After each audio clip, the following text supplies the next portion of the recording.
Hello guys welcome back to my mini blog it's me Sabina Tamang. हिजो र अस्ति चाहिँ मलाई ब्लग बनाउन कस्तो अल्छी लागेको थियो। आज फेरि म र मेरो साथी अनि दाई भाउजूसँग जाँदैछौँ। हामीले जाने प्लान चाहिँ अर्कै ठाउँमा गरेको थियो, तर हामी लेट हुनको कारणले हामी यही नजिकैको पार्कमा जाने सोच्यौं। अब चाहिँ हामी दाई भाउजूसँग जान्छौँ।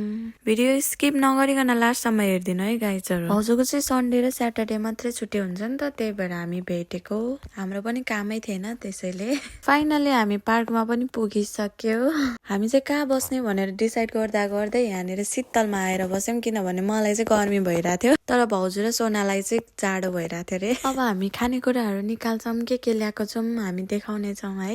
पहिला सबैजना बसे एउटा एउटा गरेर सबै सामानहरू निकाल्दैछौँ हामी। वाउ, जुसहरू ल्यायौँ, सुन्तलाहरू, रोटी, मासु, के हो यति धेरै खान मन लाग्छ नि मलाई। डाइटिङ गर्नै मन लाग्दैन, लास्ट च्याउ लाग्छ यार। यो पार्कमा के साथीहरू हामी खानै लागिरहेको थियौँ। यहाँ हेर्नु न गाइज, हेर्नु न यहाँ के भएको यो। अनि आज चाहिँ क्रिकेट रहेछ नि त। हाम्रो दाइ चाहिँ क्रिकेट हेरेकै गर्दै हुनुहुन्थ्यो। खाएको भिडियो चाहिँ गर्नै बिर्सेछ मैले, सरी गाइज। अघिको ठाउँमा चाहिँ हामीले चिसो भएर हामी फेरि घाम भएको ठाउँमा गयौँ।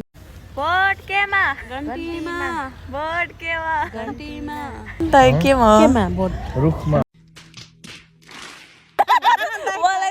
हामी चाहिँ भोट केमा भन्दै थियौँ, दाइले चाहिँ एक्कासी रुखमा हो भन्नुभएको थियो। हामी चाहिँ यो पार्कमा प्राय गइराखेको हुन्छ। धेरै मान्छे चाहिँ हुँदैन, हामी मात्रै हुन्छ कि हामी मात्रै। अनि अर्को कुरा, हामी भएपछि टिकटक नबनाउने कुरा त हुँदैन।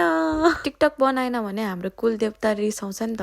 अब चाहिँ हाम्रो पालो ए देउता जुराइदेऊ एउटा, जस्ट फर फन है। हामी चाहिँ अघिको ठाउँ छोडेर पनि अर्को ठाउँमा आइसक्यो फेरि। सरेकै छ क्या हामी चाहिँ। हाम्रो दाइको नि क्रिकेट सक्यो नि त, अब बल्ल दाइलाई नि जोस चलेको छ। दाइ पनि टिकटक बनाउनु चाहिँ हल्का जागरिलो नै हुनुहुन्छ। नाचेकै के हामी चाहिँ। कस्तो छ हाम्रो डान्स गाइस, प्लिज कमेन्ट है। टिकटक बनाएपछि चाहिँ हामी घर जाँदैछौँ। दाइ र भाउजू पनि जानु भइसक्यो, हामी पनि जाँदैछौँ। आजको भ्लग पनि यति नै। Thanks for watching, bye bye guys. अब अर्को मिनी भ्लगमा भेटौँला, बाई बाई।